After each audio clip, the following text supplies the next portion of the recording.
দরকার ভগবানকে ডাকার। বলছে ভগবানহীন জীবন কিরকম?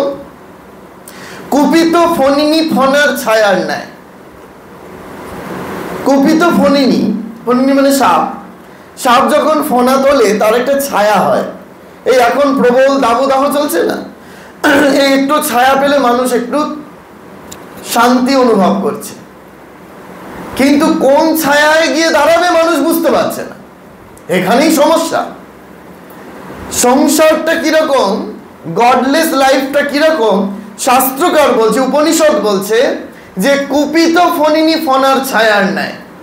যেমন একটা সর্প যদি ফণা তোলে, তার যে ছায়াটা পড়ে, সেই ছায়ার তলায় যদি কেউ শুয়ে ভাবে যে আমি বেশ আছি, আমি বেশ শান্তি লাভ করেছি, আমার গায়ে রৌদ্র লাগছে না, তাহলে সে মস্ত বড় ভুল করবে। শাস্ত্র এরকম উদ্ধৃতি দিচ্ছে, এগুলো আমাদের জানা প্রয়োজন। এইগুলি যদি আমরা বোঝার চেষ্টা করি তাহলে বুঝবো যে সংসার আসল চিত্রটা কি জিনিস। এই সংসারের চিত্রটা বুঝে যদি ভগবানকে ডাকতে শুরু করি তাহলে বুঝতে পারবো যে ভগবানময় জীবনটি কত আনন্দের।